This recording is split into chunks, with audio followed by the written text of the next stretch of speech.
Bonjour à toutes et tous.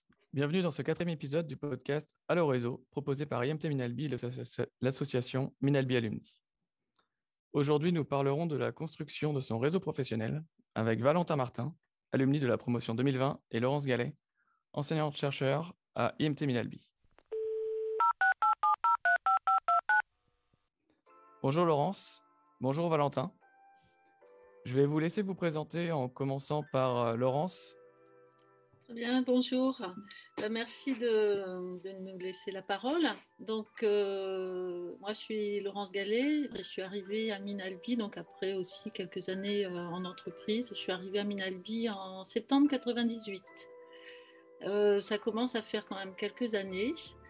Et voilà, j'ai mené des actions d'enseignement, de recherche et de développement économique avec des contrats avec des entreprises. Et voilà, j'ai été responsable d'options, l'option BSI, Biosanté Ingénierie. Et depuis cette année, j'ai pris la responsabilité du service DREA, donc la direction des relations entreprises et alumni. Merci Laurence. Valentin, est-ce que tu peux te présenter? Du coup, moi, c'est Valentin Martin. Je suis IFIE 2020. Je suis de formation de base pharmacien. Je viens de la fac de Tours et j'ai intégré IMT Minalbi en 2018. Et j'ai poursuivi mon cursus dans l'option BSI. Durant ce cursus à IMT Minalbi, j'ai eu la chance d'être président du Forum Entreprise. On reviendra, je pense, dessus par rapport à l'aspect réseau. Et maintenant, je travaille chez Merck en Suisse sur tout ce qui est support production et digitalisation, donc thématique Industrie 4.0. Voilà. Merci Valentin. Maintenant qu'on en sait un peu plus sur vous, j'ai quelques questions à vous poser sur votre vision de votre réseau professionnel et de sa construction. Je vais vous demander de répondre à des questions similaires pour avoir chacun vos visions, pour Laurence en tant qu'enseignant-chercheur et pour Valentin en tant que pharmacien-ingénieur, travaillant maintenant dans l'industrie. On va commencer par Laurence. Laurence, pour toi, quelle est la définition d'un réseau professionnel? Alors, un réseau professionnel, ça correspond à un ensemble de personnes issues du monde professionnel, que ce soit pour moi aussi des enseignants ou des chercheurs en milieu académique, ou des chercheurs ou des recruteurs RH dans le monde de l'entreprise. Et c'est un ensemble de connaissances qui ont des points communs, alors qu'ils travaillent dans les mêmes problématiques. D'accord, merci Laurence. Donc si je synthétise, c'est en effet, comme tu dis, un ensemble de personnes pour toi qui ont des points communs et qui vont te permettre de vers qui tu vas pouvoir te tourner en cas de différents besoins. D'accord, merci. Et Valentin, toi, par rapport à ce que vient de dire Laurence, est-ce que tu as une vision similaire, différente? Qu'est-ce que tu pourrais nous dire par rapport à ta vision? Alors effectivement, je suis tout à fait d'accord. Un réseau professionnel, en fait, ça se construit de plusieurs cercles, on va dire, de personnes. Ce qu'il faut bien comprendre aussi, c'est que ce réseau, il se construit tout au long de notre carrière. Donc, il faut vraiment l'entretenir. Et dans ces cercles, en fait, ça peut être très, très large. Ça peut être notre famille, nos amis potentiellement, les étudiants qui étaient, durant nos études, nos camarades, nos enseignants. Il y a aussi les alumni. Et puis, comme dit, voilà, toutes les rencontres qu'on fait au cours de notre expérience pro, nos stages, des conférences, des forums, enfin voilà, c'est très varié. Et il faut vraiment rester ouvert et curieux de découvrir d'autres personnes et d'autres cercles. Après, le réseau professionnel, il ne se résume pas forcément que à nos contacts LinkedIn. C'est quelque chose, des fois, on, on résume assez facilement à LinkedIn, mais il n'y a pas que ça. C'est un très très bon outil, ça c'est sûr, pour garder le contact, suivre les évolutions de tous et aussi mettre en relation des personnes avec d'autres personnes. Mais voilà, c'est un outil qu'il ne faut pas sous-estimer, mais ça ne se limite pas qu'à ça. Et Valentin, toi, de ton côté, comment ton réseau t'a été bénéfique jusqu'à aujourd'hui dans ta vie professionnelle, voire même peut-être personnelle? Ouais. Alors, bien sûr, mon réseau, moi, il a été bénéfique dans toutes mes recherches de stage. Et puis, plus récemment, notamment dans l'obtention de mon premier emploi. Après, je pense qu'il ne faut pas penser que c'est utile de construire son réseau juste pour obtenir un stage ou un emploi. Derrière son réseau, il faut vraiment l'entretenir et potentiellement l'agrandir aussi, parce qu'il peut nous apporter bien plus que ça, quoi. Alors, d'un point de vue personnel, ce réseau, moi, il m'a permis de me développer, de me renseigner sur plusieurs thématiques, d'apprendre des choses, du coup. Et puis plus récemment, j'ai pu aussi recevoir des conseils, que ce soit pour l'expatriation, du coup, pour aller en Suisse, tout ce qui est négociation de salaire, etc. Et puis, c'est aussi là que les alumni, je pense, peuvent être une grande ressource, parce qu'on le voit notamment avec le programme du mentoring, le job board, les groupes régionaux, qui sont super utiles qu'on arrive dans un nouvel endroit, ne serait-ce que pas forcément pour avoir du réseau professionnel, mais voilà, personnellement, pour s'installer, les choses à ne pas manquer, à bien faire quand on vient d'un autre pays. Donc, c'est vraiment super intéressant à ce niveau-là. Merci à tous les deux sur votre vision, donc à la fois de qui constitue un réseau professionnel, des bénéfices qu'on peut tirer d'un réseau professionnel. Maintenant, ce que je propose, c'est qu'on passe aux conseils pratiques pour construire son réseau, notamment pour les étudiants d'IMT Minalbi et également les anciens élèves. Ce que je propose, c'est, Laurence, par rapport aux étudiants d'IMT Minalbi, quels sont leurs outils qui sont mis à disposition pour construire leur réseau? Alors, pour les élèves, ils ont accès au Career Center de l'école, donc que l'on appelle aussi Job Teaser, qui permet d'accéder aux entreprises partenaires de l'école, donc, dont on vient de parler, hein, et qui permet aussi de se rendre visible à travers la CVTech. Donc chaque élève peut utiliser ce Career Center. Donc là, voilà, ça se fait à travers des dépôts de dossiers ou de consultations pour les offres de stage ou d'emploi. Il y a aussi le forum entreprise, qui est là l'occasion pour les élèves de rencontrer des entreprises, donc des recruteurs. Souvent, il y a une personne des ressources humaines et parfois une personne, alors une ou deux personnes des ressources humaines ou une personne des RH et une personne plutôt opérationnelle. Donc quelqu'un vraiment qui va travailler avec le futur ingénieur. Donc le forum entreprise, c'est vraiment l'occasion de commencer à construire, de déposer son CV, mais aussi de prendre les noms de personnes qui sont présentes, prendre les adresses e-mail, voilà, se renseigner après sur LinkedIn pour les profils. On s'appuie aussi sur le réseau des alumni, hein, ça fait partie vraiment des partenaires de l'école. Et donc voilà, identifier si sur le site où l'élève a envie de faire son stage, il y a un alumni, ou est-ce qu'il y a déjà eu des stages dans les années passées, par exemple. Donc voilà, tous ces outils sont mis à disposition. Donc voilà, ne pas hésiter à solliciter aussi son référent, voilà, les personnes qui sont à l'ADREA, et puis des alumni, voilà. Donc vous qui nous écoutez, si vous êtes étudiant à IMT Minalbi ou potentiel recruteur, n'hésitez pas à réécouter ce qui vient de dit par Laurence, parce que c'est vraiment ça, des éléments qui vont permettre de construire votre réseau. Et d'ailleurs, je vais rebondir sur ce que tu as dit, Laurence. Tu as parlé du forum entreprise, et Valentin, toi, tu as été responsable du forum entreprise quand tu étais étudiant à l'école. En quoi penses-tu qu'il permet de contribuer à construire son réseau professionnel? Quels sont les enjeux pour les élèves et pour les entreprises de ce forum? Alors, tout d'abord, faut savoir que le but premier du forum, c'est d'aider les étudiants à trouver un stage.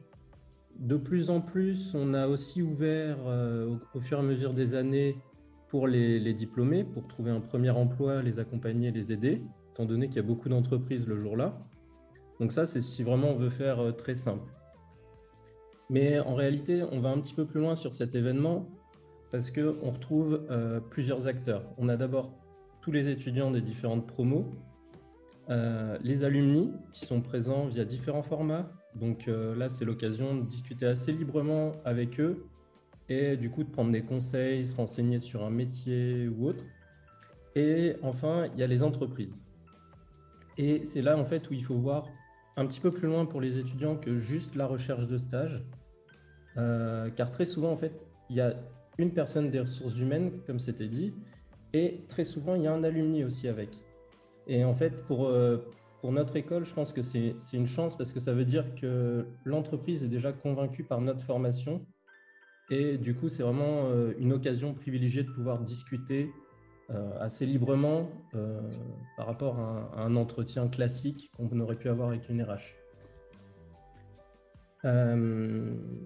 Donc là, on peut discuter avec cette personne, que ce soit sur l'entreprise, les valeurs de l'entreprise, potentiellement avoir des explications sur des métiers.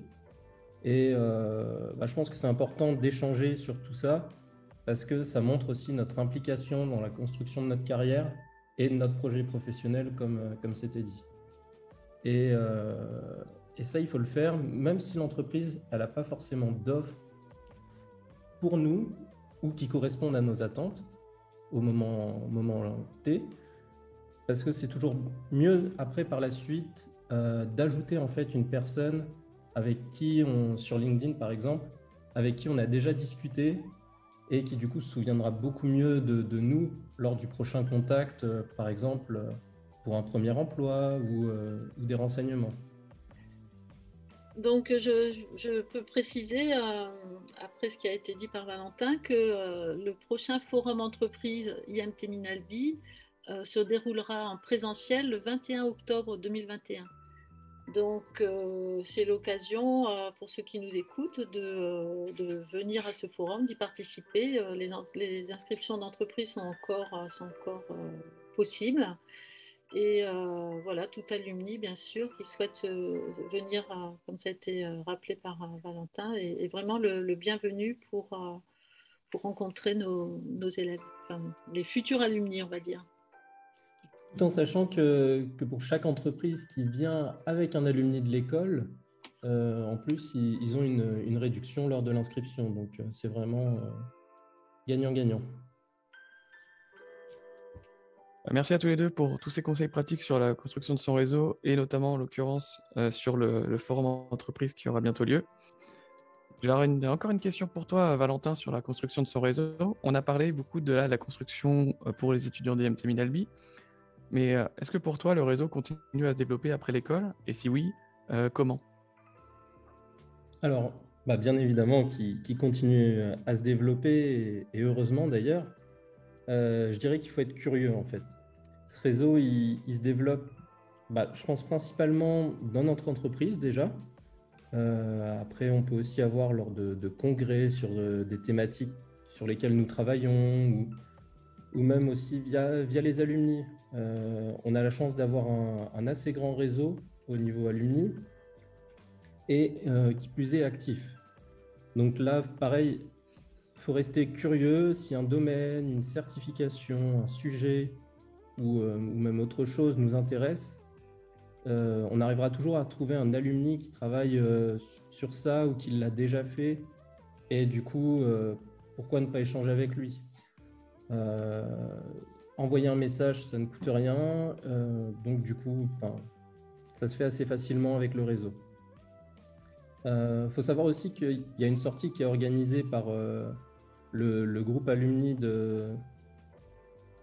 des différentes régions, et c'est aussi l'occasion de rencontrer de nouvelles personnes de façon assez simple, qui sont potentiellement pas dans notre domaine à l'heure actuelle, mais qui peuvent être de futurs collègues dans le futur. Donc il faut savoir saisir ces occasions, et puis c'est toujours une bonne occasion pour boire un verre aussi.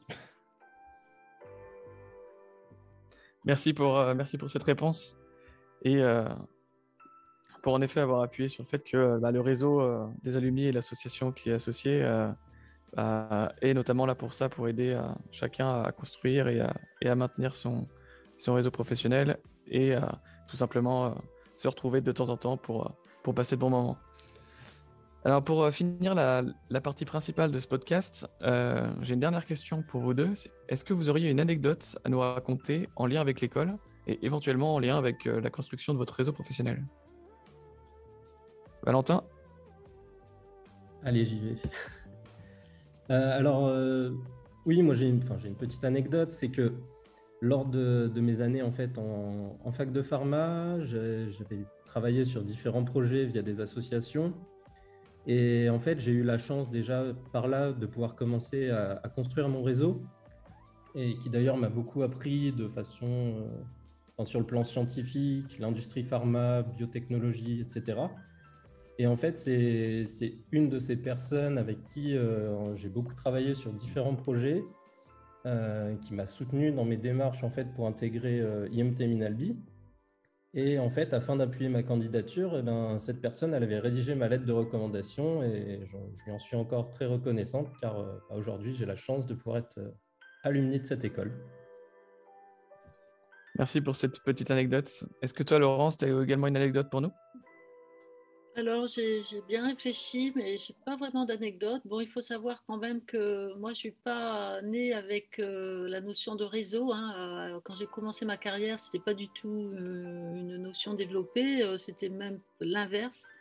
Ce n'était pas toujours positif de dire qu'on connaissait un tel ou un tel et qu'on était venu parce qu'on avait été recommandé par telle ou telle personne. Donc je suis très contente que cela ait évolué, hein, puisque ça fait la force justement du réseau. Mais je pense, alors j'ai pas vraiment d'anecdote, mais je voudrais simplement dire qu'il est toujours très important d'avoir en mémoire que toute personne rencontrée, on peut la retrouver. Moi, ce n'est pas des anecdotes, mais il m'est arrivé de retrouver des personnes que je n'avais pas vues depuis des années, que j'avais croisées au premier... un des premiers événements professionnels auxquels j'avais participé. Je les retrouve 10 ans après. Enfin voilà, il faut toujours garder en mémoire que toute personne rencontrée peut être de nouveau sur notre chemin à un autre moment. Donc toujours avoir cette image en tête voilà, et toujours garder... soigner son image, soigner les réactions qu'on peut avoir. Et voilà, les réactions peuvent nous revenir en boomerang, on va dire. Voilà, donc toujours avoir ça en tête. Merci beaucoup à tous les deux. Donc, on arrive à la fin de cette première partie de l'épisode d'aujourd'hui et on va passer à la dernière partie, le jeu de la descente dans la mine. On va commencer par Valentin. Es-tu prêt? Oui. C'est parti.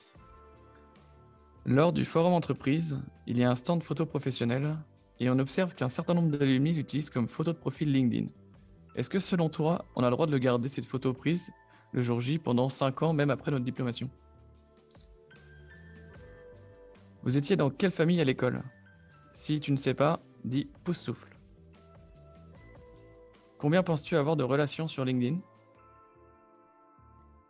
La question traditionnelle, tu penses qu'elle mesure combien l'année des sciences?